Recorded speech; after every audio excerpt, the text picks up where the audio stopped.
എല്ലാ ഭക്തജനങ്ങൾക്കും കതിർവേൽ മുരുകൻ യൂട്യൂബ് ചാനലിലേക്ക് ഒരിക്കൽ കൂടി സ്വാഗതം. എൻ്റെ ചാനൽ ആദ്യമായിട്ട് കാണുന്ന ഭക്തജനങ്ങൾ ചാനൽ ഒന്ന് സബ് ചെയ്യുക. ജ്യോതിഷ സംബന്ധമായ എന്തെങ്കിലും കാര്യങ്ങൾ അറിയാനുണ്ടെങ്കിൽ ഇത് വാട്സപ്പ് നമ്പറാണ്. ഈ നമ്പറിലേക്ക് വിളിച്ചാൽ കിട്ടും.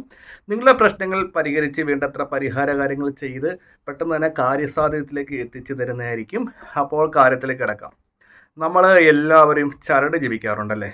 ഈ ചരട് ജപം എന്ന് പറഞ്ഞാൽ എനിക്ക് തോന്നുന്നു ചില ക്ഷേത്രത്തിൽ ചരട് ജപിക്കുവാണെങ്കിൽ ശാന്തിമാർ ഇല്ലെങ്കിൽ അവിടെ നിൽക്കുന്ന തിരുമേനി നല്ലതുപോലെ ജപിച്ചു തരാറുണ്ട്. പക്ഷേ ചിലയിടത്ത് നമുക്ക് ജപിച്ചാൽ അത്ര ഇത് പോരാ അല്ലേ. അപ്പോൾ നമുക്ക് ഏതൊക്കെ കാര്യത്തിനാണ് ചരട് ജപിക്കുന്നത്? ഈ മിക്ക ക്ഷേത്രത്തിലും എനിക്ക് തോന്നുന്നു ചരട് ജപിക്കാൻ അറിയാത്ത ആൾക്കാരാണ് ഇരിക്കുന്നത്. കാരണം അവർ ഒന്നെങ്കിൽ വർത്താനം പറഞ്ഞുകൊണ്ടായിരിക്കും ചരട് ജപിക്കുന്നത്. ഒരു ഉദാഹരണത്തിന് ചരട് കയ്യിലെടുക്കുക, പുള്ളിക്കാരൻ ഇങ്ങനെ ചരടൊക്കെ ജപിച്ചിരിക്കുമ്പം ആ ചേച്ചി ഇന്ന് കണ്ടില്ലല്ലോ, വൈകിട്ട് പൂജയ്ക്ക് വരുമല്ലോ, അതിന് വീണ്ടും പുള്ളി ഇങ്ങനെ മന്ത്രമൊക്കെ ചെല്ലും.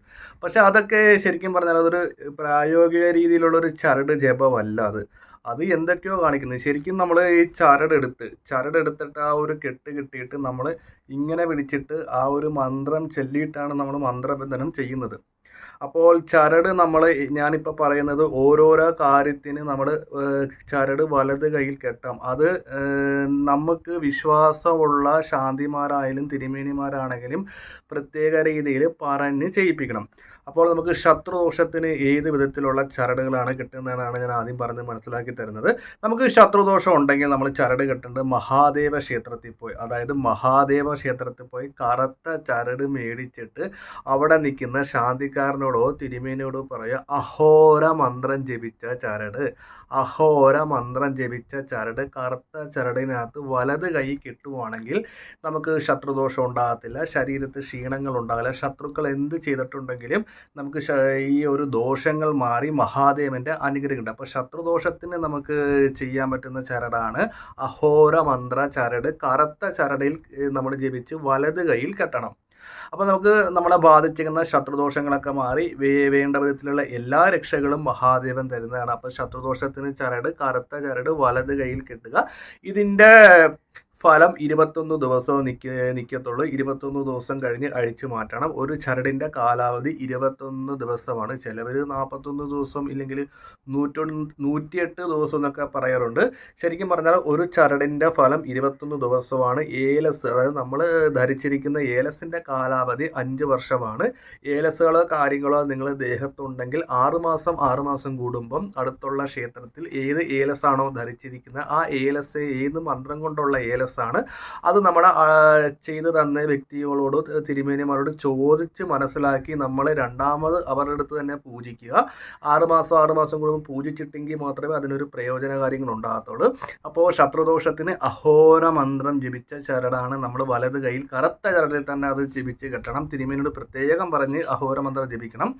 നമ്മൾ രണ്ടാമത്തെ കാര്യം, നമുക്ക് തൊഴിൽപരമായിട്ടുള്ള തടസ്സങ്ങളും കാര്യങ്ങളൊക്കെ മാറാൻ വേണ്ടി നമ്മൾ ചരട് കിട്ടുന്നവരാണെങ്കിൽ ചുമന്ന ചരടിൽ ദേവീ ക്ഷേത്രത്തിൽ അശ്വാരൂഢ മന്ത്രം കൊണ്ടുള്ള ചരടും ത്രിപുരസുന്ദരി മന്ത്രം കൊണ്ടുള്ള ചരടുകളും ജപിച്ച് നമുക്ക് വലത് കൈയിൽ കെട്ടേണ്ടതാണ്. ഒന്നും കൂടെ ഭക്തജനങ്ങൾക്ക് പറഞ്ഞ് മനസ്സിലാക്കുന്നത്, ചുമന്ന ചരടിനകത്ത് അശ്വാരൂഢ മന്ത്രം ജപിച്ച ചരടും ത്രിപുരസുന്ദരിയോ മന്ത്രം ജപിച്ച ചരട് വലത് കൈയിൽ അതായത് വലത് കൈയിൽ ചുമന്ന ചരട് നമുക്ക് കിട്ടുക. ഈ ചുമന്ന ചരടിൽ വേണം ത്രിപുരസുന്ദരി മന്ത്രമോ അശ്വാരൂഢ മന്ത്രമോ ജപിച്ച ചരട് നമ്മൾ കിട്ടുവാണെങ്കിൽ തൊഴിൽപരമായ തടസ്സങ്ങളൊക്കെ നീങ്ങി നമുക്ക് മുന്നോട്ട് പോകാൻ പറ്റുന്നതാണ്. നമ്മൾ ജോലി തടസ്സത്തിന് വേണ്ടിയാണ് കൂടുതൽ ഉപയോഗിക്കുന്നത്. ഇനി നമുക്ക് ബാധാദോഷങ്ങൾ, നമുക്ക് ഈ ബാധാദുരിതങ്ങൾ ഇല്ലെങ്കിൽ ശരീരപരമായ ക്ഷീണങ്ങൾ, കണ്ണ് ദോഷങ്ങൾ, നാഭദോഷങ്ങളൊക്കെ മാറാൻ വേണ്ടി നമ്മൾ ചെയ്യേണ്ടത് ചുമന്ന ചരടിനകത്ത് ദേവീ ക്ഷേത്രത്തിൽ പോയി ശൂലിനിയോ, അതായത് ഒന്നുകൂടെ ശ്രദ്ധിച്ചേക്ക്, ശൂലിനി മന്ത്രം കൊണ്ടോ വനദുർഗ മന്ത്രം കൊണ്ടോ തൃഷ്ടുപ്പ് മന്ത്രം കൊണ്ടോ നമുക്ക് ചുമന്ന ചരട് വലത് കൈയിൽ കെട്ടാം.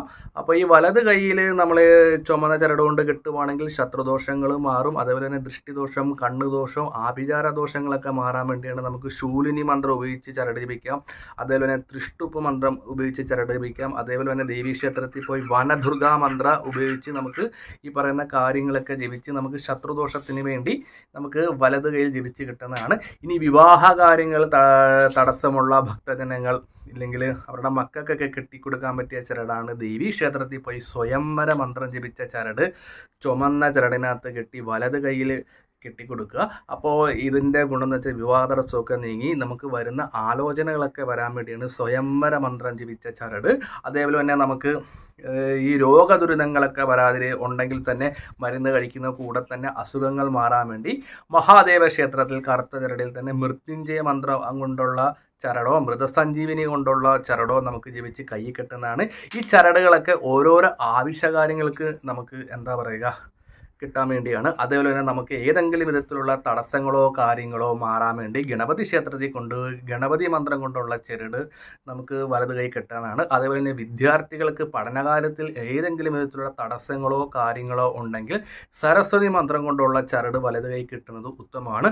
ഒരു ചരടിൻ്റെ കാലാവധി 21 ദിവസമാണ് നിൽക്കുന്നത്. അപ്പോൾ ചരടുകൾ നമ്മുടെ കയ്യിൽ ധരിക്കുമ്പോൾ നമുക്ക് നെഗറ്റീവ് മാറി പോസിറ്റീവായിട്ടുള്ള കാര്യങ്ങൾ കിട്ടുകയും നമ്മുടെ കാര്യത്തിൽ വിഘ്നങ്ങളെല്ലാം മാറി നമ്മൾ ഉദ്ദേശിക്കുന്ന പോലെ കാര്യങ്ങൾ നടക്കുകയും ചെയ്യും. അപ്പം ഭക്തജനങ്ങൾ നമ്മുടെ വീടിൻ്റെ അടുത്തുള്ള വിശ്വാസമുള്ള ശാന്തിമാരെയും തിരുമേനിമാരെ കൊണ്ട് ചരട് പ്രത്യേകം പറഞ്ഞ് ജപിക്കുക. ഞാൻ നേരത്തെ പറഞ്ഞ പോലെ ചരട് ജപിക്കുമ്പം ഇന്നലെ കണ്ടില്ലല്ലോ, അങ്ങനെയുള്ള ആൾക്കാരെ ജപിക്കാതിരിക്കുക. നല്ല രീതിയിൽ തന്നെ പറഞ്ഞ് തന്നെ പ്രത്യേകം നമ്മൾ ചരട് ജപം നടത്തി മേടിക്കുക. അപ്പോൾ വീഡിയോ ഇഷ്ടപ്പെട്ടെങ്കിൽ ലൈക്കും ഷെയറും കമൻറ്റും ചെയ്യുക. ജ്യോതിഷ സംബന്ധമായ എന്തെങ്കിലും കാര്യങ്ങൾ ഭക്തജനങ്ങൾക്ക് അറിയാനുണ്ടെങ്കിൽ ഈ നമ്പറിലേക്ക് വിളിക്കുക. അതിനുള്ള പരിഹാര കാര്യങ്ങൾ പറഞ്ഞും ചെയ്തും തരുന്നതായിരിക്കും.